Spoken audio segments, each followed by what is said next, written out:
স্বপন নস্করের আত্মীর শান্তি কামনা করে লোকসভা ভোটে জয়লাভ করে দেখানোর অঙ্গীকার কুণাল। পূর্ব মেদিনীপুর জেলা তৃণমূল কংগ্রেসের সাধারণ সম্পাদক, হলদিয়ার বিশিষ্ট সমাজসেবী, হলদিয়া পৌরসভার 3 বারের কাউন্সিলর প্রয়াত স্বপন নস্করের স্মৃতির স্মরণসভা অনুষ্ঠিত হয় দুর্গাচক ক্ষুদিরাম স্কয়ারে। উপস্থিত ছিলেন হলদিয়া পৌরসভার প্রাক্তন কাউন্সিলরগণ, ছিলেন প্রাক্তন চেয়ারম্যান সুধাংশু মণ্ডল, উপস্থিত ছিলেন INTTUC রাজ্য সভাপতি ঋতব্রত বন্দ্যোপাধ্যায়, উপস্থিত ছিলেন সর্বভারতীয় তৃণমূল কংগ্রেস রাজ্য মুখপাত্র কুণাল ঘোষ।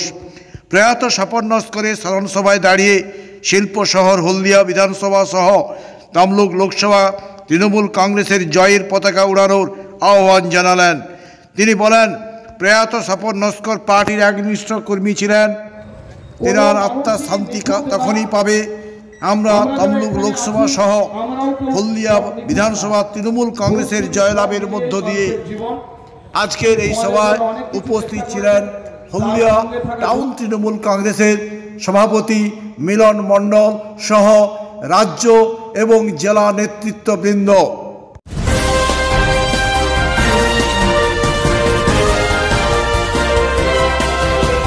রয়েছেন মঞ্চে স্বপনদার পিতৃদেব রয়েছেন, স্ত্রী রয়েছেন, ছেলে ছিল, গোটা এলাকার নেতৃত্ব রয়েছেন, বিধায়ক। সেটা যারা মেলা কমিটি তারা খুব ভালো করেই বুঝতেন। স্বপন বাবু সব থেকে প্রিয় জিনিস হলো মেলা। ক্ষুদিরামকে সামনে রেখে ক্ষুদিরামের প্রতি শ্রদ্ধা। 10টা কাজকর্মে খানিকটা কমে যায়। পরবর্তীকালে আমি যখন আবার পূর্ব মেদিনীপুর এবং হলদিয়ার দিকে যাতায়াত শুরু হলো, অত্যন্ত সক্রিয়ভাবে ওর সঙ্গে কাজ করার সুযোগ হয়েছে। কখনো আমি হলদিয়া এসেছি, কখনো উনি কোনো কাজে কলকাতায় গিয়ে যোগাযোগ করেছেন। আপনাদের এখানকার পুরপিতা ছিলেন, চেয়ারম্যান ইন কাউন্সিল ছিলেন।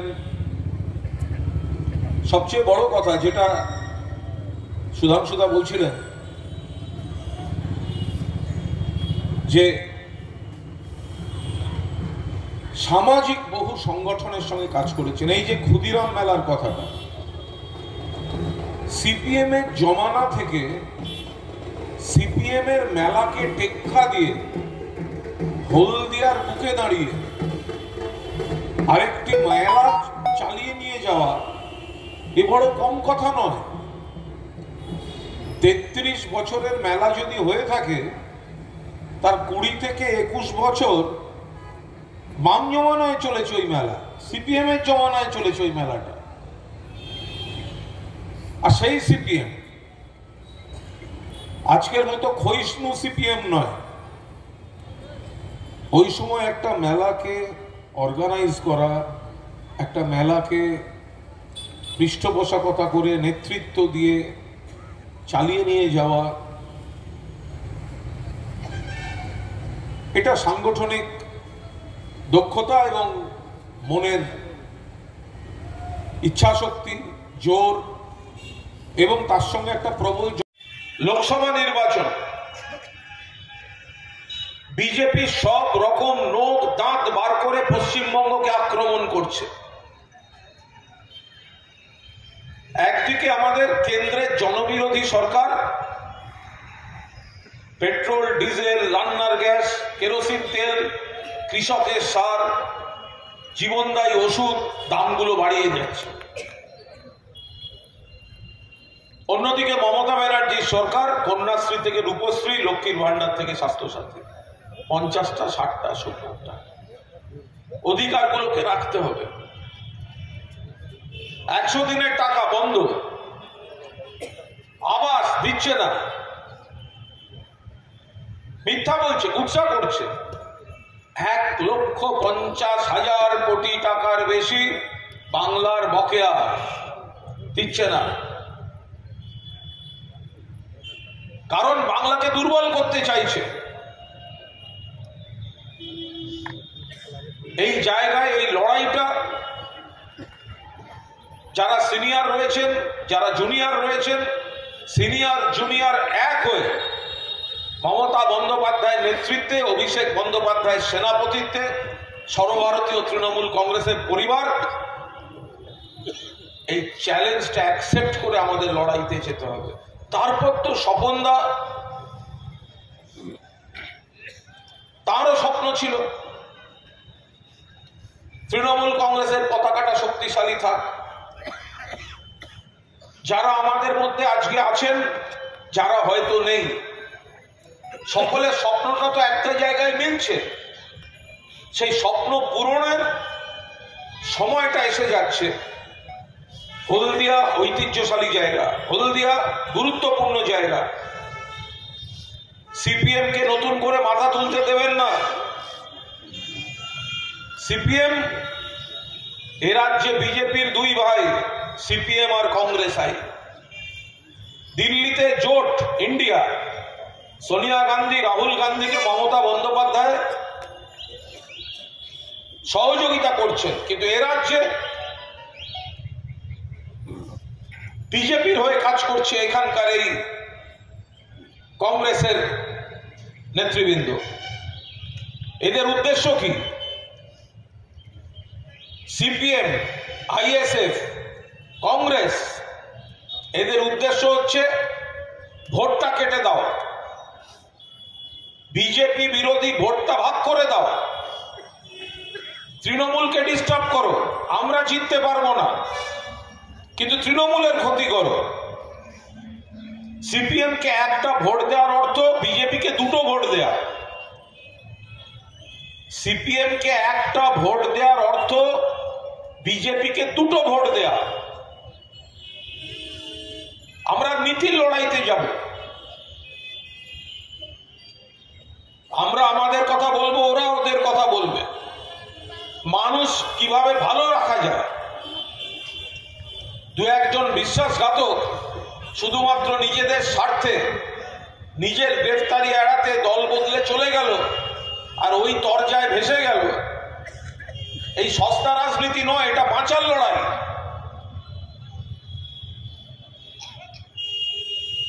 আপনার ভালো থাকার লড়াই, আপনার পরিবারের ভালো থাকার লড়াই, বাংলার ভালো থাকার লড়াই। এই লড়াইতে আমাদের এই গোটা পরিবারটাকে এক হয়ে থাকতে হবে এবং সেটাই হচ্ছে এবং সেটাই হবে। তো মানুষ এক এক ভাবে চলে গেছে। একজন অসুস্থতার জন্য কেউ গেছেন, কাউকে হয়তো প্রতিপক্ষ শহীদ করে দিয়েছে, কারোর অকাল মৃত্যু। কিন্তু আমাদের পরিবারের যারা সদস্য, তাদের সকলের একটা স্বপ্ন ছিল, তাদের একটা স্বপ্ন থাকে যে এই পরিবারটা সবাই মিলে ভালো থাকুক। ফলে স্বপন নস্কর তার স্মরণ সভার জন্য হয়তো আজকে আমরা একটা মঞ্চে এসেছি। কিন্তু এই শুধু মালা বা ফুল বা বক্তৃতা নয়, আমরা আমাদের এই পারিবারিক জোটটা তখন দেখাতে পারবো যখন যে সূত্রে আমাদের এই বন্ধন, যে সূত্রে আমরা বাঁধা পড়ে আছি, তৃণমূল কংগ্রেস পরিবার,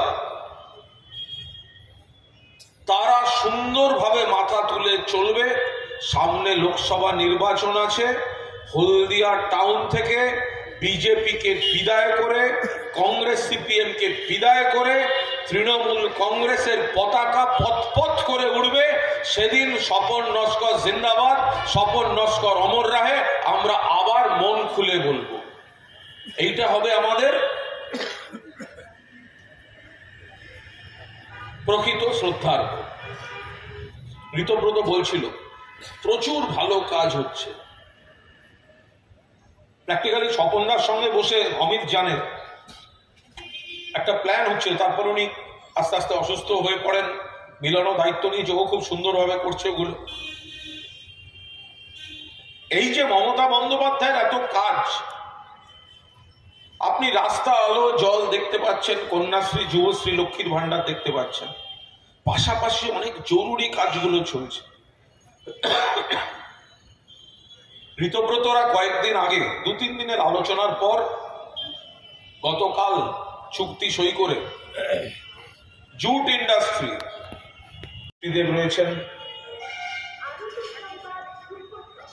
স্ত্রী রয়েছেন, ছেলে ছিল,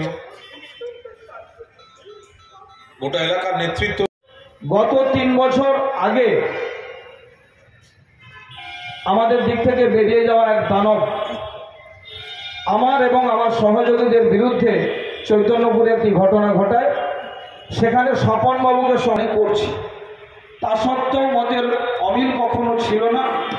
বহুবার বাড়িতে যাতায়াত, তার পরিবার লোকেরা জানে আমাদের সঙ্গে সে সম্পর্ক ছিল। আমাদের কাছে যাওয়ার কিছু নেই, সবাই তোমাদের আমাদের ভাগ্য খারাপ।